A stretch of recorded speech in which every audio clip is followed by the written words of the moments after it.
অনেকেই ভারতে আশ্রয় পেয়েছে।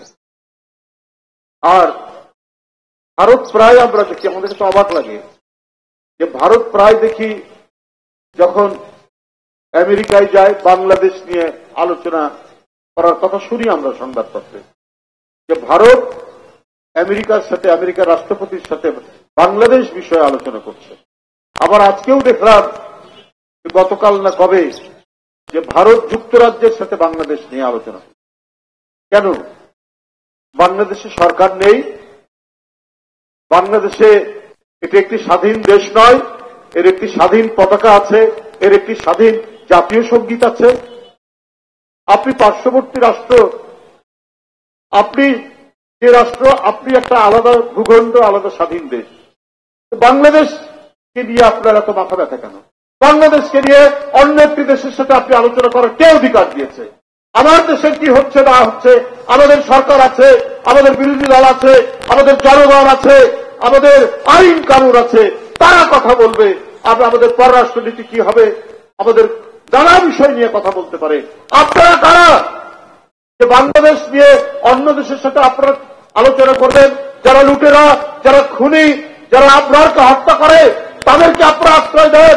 আজকে ভারত হচ্ছে শেখ হাসিনার দোসরদের বাগান বাড়িতে পরিণত হয়েছে। এটার কারণ হচ্ছে হাসিনার মাধ্যমে তারা বাংলাদেশকে তাবেদার রাষ্ট্র বানাতে চেয়েছিল। ভারত যা মনে করত হাসিনার মাধ্যমে সেটা করত, আর হাসিনা তার ক্ষমতা টিকিয়ে রাখার জন্য ভারত যা চাইতো তাই দিয়ে দিত। একবার বলেছে না, আমি ভারতকে যা দিয়েছে তারা চিরদিন মনে রাখবে। দিয়েছেন, এখন আমরা প্রতিদিন সেটা দেখতে পাই। কি কি দিয়েছে? সীমান্তে হত্যা হয়, লালমনিরহাটের সীমান্ত, চাঁপাইনবাবগঞ্জের সীমান্ত, ঠাকুরগাঁর সীমান্ত, সিলেটের সীমান্ত, মারা যাচ্ছে একের পর এক মানুষ, একদিন দুই দিন পর। আপনার এখন তো প্রতিবাদ হয়, এখন তো পররাষ্ট্র মন্ত্রণালয় থেকে করা বক্তব্য, ভারতের হাইকমিশন চুপচাপ, ভারতের অপকর্ম বাংলাদেশে সমস্ত কিছু তারা মেনে নিতেন। তারা মেনে নিতেন এই কারণে মনে করত ভারত যে আমাদের একজন অত্যন্ত বিশ্বস্ত একজন প্রতিনিধি আছে বাংলাদেশে। আর পানির কথা বাদ দিলাম, ব্যবসা বাণিজ্যের কথা বাদ দিলাম, শুধু সীমান্ত হত্যা, পৃথিবীর মধ্যে সবচাইতে রক্তাক্ত সীমান্ত, সবচাইতে ভয়ঙ্কর সীমান্ত, অসংখ্য ফেলানির লাশ ঝুলে থাকা সীমান্ত তৈরি হয়েছে ভারত বাংলাদেশের সীমান্ত। বন্ধুরা আমার, এইরকম একটি পরিস্থিতি অতিক্রম করে আজকে যতটুকু আমরা স্বস্তির নিঃশ্বাস নিতে পারছি, যতটুকু কথা বলতে পারছি, আমাদের চূড়ান্ত গণতন্ত্র এখনো কিন্তু ফিরে আসেনি। কারণ ন্যায় বিচার প্রতিষ্ঠা না হলে কোনো মানুষের আপনার মুক্তি মিলবে না। যে ক্ষমতাশালী, তার চোখ রাজনীতি যেন আইন আদালত না চলে। আদালতকে স্বাধীন থাকতেই হবে। আজকে সংস্কারের কথা যারা বলছেন, এই জিনিসটি সংস্কার করতে কতদিন সময় লাগে? পুলিশ আচরণ করবে আইন অনুযায়ী, পুলিশ কোনো ক্ষমতাশালী লোকের কথা শুনবে না। কোথাও কোনো হত্যা হোক, মার্ডার হোক, বেআইনি কাজ হোক, আইন অনুযায়ী তাকে গ্রেফতার করবে। এটাই হচ্ছে জুলাই, আগস্ট এবং শেখ হাসিনার বিরুদ্ধে দীর্ঘ 16 বছরের আন্দোলনের মূল চেতনা, মূল স্পিরিট। ওটাই তো প্রতিষ্ঠিত করতে হবে। ওইটার জন্য কতদিন সময় লাগে? আর বিভিন্ন কমিশন যে করা হয়েছে, সেই কমিশন করা হয়েছে, রিপোর্ট দিয়েছেন, এটা মার্চ মাস। তো নির্বাচনের জন্য গড়িমসি কেন? সরকারও একটা সময় বলেছেন, একটা মাস বলেছেন, ডিসেম্বর। আবার শুনি কেউ কেউ বলছেন যে না, এটা আরো পিছিয়ে দিতে হবে, এই সময়ে নির্বাচন করা কঠিন। নির্বাচন তো করবে নির্বাচন কমিশন, তাকে সহায়তা দেবে সরকার। আমরা অন্তর্বর্তীকালীন সরকারকেই আমরা তত্ত্বাবধায়ক সরকার মনে করি। ডক্টর মোহাম্মদ ইউনূস সাহেবের নেতৃত্বে এই সরকার, আমরা মনে করি তারা ন্যায়সঙ্গত আচরণ করবেন জনগণের সাথে, রাজনৈতিক দলের সাথে। কারণ ডক্টর ইউনূস সাহেব দেশের একজন অন্যতম স্বনামধন্য সন্তান, তিনি নিজে আন্তর্জাতিক সম্মান নিয়ে এসছেন। তার কাছ থেকে তো আমরা বেআইনি আচরণ আমরা পাবো না। কিন্তু তারপরেও দেখি সরকারের ঘনিষ্ঠ কেউ কেউ বলেন যে ডিসেম্বরের মধ্যে ইলেকশন করা কঠিন। কেন কঠিন হবে? মার্চ এই যে ইতিমধ্যে তো প্রায় 5-6 মাস চলে, 6-7 মাসের মতো চলে গেল, এখনো আপনার কি বলে যে 9-10 মাসের মতো বাকি আছে। তো নির্বাচন করতে এত সময় লাগবে কেন? এই নির্বাচন তো শেখ হাসিনা 15 বছর আটকে দিয়েছিলেন। ভোটাররা ভোট কেন্দ্রে যেতে পারেনি। ভোটাররা যাওয়ার আগেই দেখেছে তার ভোট দেওয়া হয়ে গেছে। দিনের ভোট রাত্রে হয়েছে, রাত্রেবেলায় ব্যালট বাক্সগুলো পরিপূর্ণ করা হয়েছে। আমাদের নির্বাচনী ব্যবস্থা, আমাদের নির্বাচনী প্রতিষ্ঠান, আমাদের গণতান্ত্রিক প্রতিষ্ঠান সবগুলো পা দিয়ে দুমড়ে মুচড়ে শেষ করে দিয়েছে শেখ হাসিনা। আমাদের সেইখান থেকে ফিরে আসতে হলে আমাদের এই প্রতিষ্ঠানগুলোকে সজীব করতে হবে, প্রাণবন্ত করতে হবে। তো এইগুলোর জন্য এত গড়িবসি কেন? কেন এটা কঠিন হবে? নির্বাচন কমিশন যদি সঠিকভাবে কাজ করে তাহলে ডিসেম্বরের মধ্যে, ডিসেম্বর কারণ আপনার জুনের মধ্যে নির্বাচন করা সম্ভব, জুলাইয়ের মধ্যে নির্বাচন করা সম্ভব। কারণ এদেশের জনগণ আজকে 1.5 যুগ ধরে নির্বাচন ভোট দিতে পারে না। আর এইটা নিয়ে গড়িবসি করা হলে জনগণের মধ্যে সন্দেহ জাগবে এই অন্তর্বর্তীকালীন সরকারের কাছে প্রতি, কেন এই গড়িবসি করা হচ্ছে। আজকে কেউ কেউ বলছেন যে জাতীয় সংসদ নির্বাচন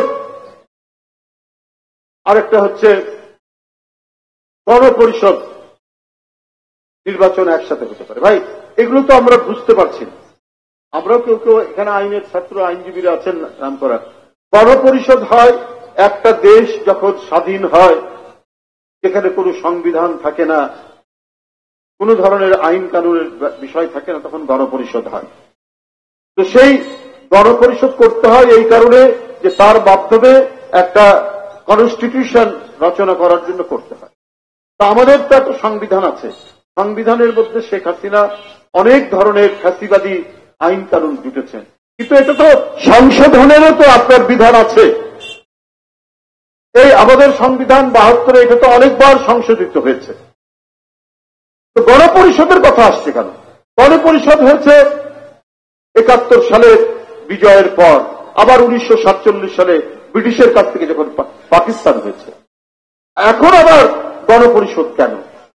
এই কথাগুলো জনগণের মধ্যে একটা ধোঁয়াশা তৈরি করছে, একটা বিভ্রান্তি তৈরি করছে। শেখ হাসিনা যে অগণতান্ত্রিক এবং ফ্যাসিবাদী ধারা সংবিধানের মধ্যে সন্নিবেশিত করেছেন, সেটিকে মুছে দিয়ে এটিকে আরো বেশি গণতন্ত্রায়ন, আরো বেশি জনগণের কাছে অ্যাকাউন্টেবল সরকার করার জন্য যা যা করা দরকার সেই আইনগুলা করলেই তো হবে। পুলিশ যাতে কোনো দলের পক্ষপাতিত্ব করতে না পারে, আইন শৃঙ্খলা বাহিনী যাতে সরকারের বাহিনী হয়ে জনগণের উপর অত্যাচার না করতে পারে, সেই সংস্কারগুলো করতে কতক্ষণ সময় লাগে? সেই আইনগুলো করুন। আর এই আইনগুলো আইনীকরণ করতে হলে তো নির্বাচিত সরকার দরকার। নির্বাচিত সরকার না হলে আপনার কি করে এটা সম্ভব? এটা তো সম্ভব নয়। এই জন্য আগে জাতীয় সংসদ নির্বাচন দরকার, তারপরে না স্থানীয় সরকার নির্বাচন। কারণ বাপেরই জন্ম হলো না, তো সন্তান জন্ম হবে কি করে? বাপই না সন্তান জন্ম দিবে। আগে জনগণের সরকার, জনগণের ক্ষমতা জনগণের কাছে ফিরিয়ে দিতে হলে জাতীয় সংসদ নির্বাচন আগে দিতে হবে, এবং তা আমরা বারবার বলেছি যৌক্তিক সময়, এটা যেন প্রলম্বিত না হয়, এর মধ্যেই করতে হবে। আর সংস্কার তো চলমান ধারা, সেই চলমান ধারা সেটা অব্যাহত থাকবে। জনগণের পক্ষে, জনগণের কল্যাণে, গণতন্ত্রের জন্য যা কিছু করা দরকার সেইটা করতে হবে, যাতে করে আবার কোনদিন কোন ফ্যাসিবাদ মাথা চাড়া দিতে না পারে।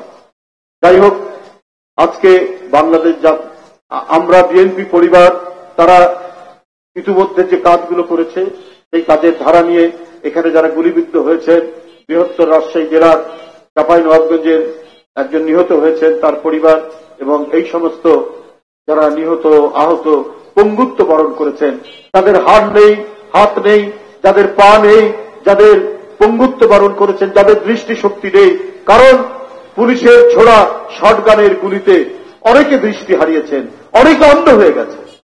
এদের পাশে দাঁড়ানোর জন্য এক মহৎ উদ্যোগ নিয়ে আমরা বিএনপি পরিবার দলের ভারপ্রাপ্ত চেয়ারম্যান আতিকুর রহমান রুম্মন এবং কৃষিবিদ মিথুনের নেতৃত্বে যে সংগঠন গড়ে তুলেছেন, আমরা এই সংগঠনটি নিয়ে দেশনেত্রী বেগম খালেদা জিয়া এবং জনাব তারেক রহমানের শুভেচ্ছা নিয়ে আমরা তাদের পাশে দাঁড়ানোর চেষ্টা করি। যতটুকু সম্ভব দলের পক্ষ থেকে যেই বলেছে আমাদের এই নেতৃবৃন্দকে, তারা সেটা লিপিবদ্ধ করেছেন। ভিশনের ফুলঝুরি মেগা অফারে ফ্রিজ কিনলেই পাচ্ছেন 16 পিসের আকর্ষণীয় গিফট বক্স একদম ফ্রি।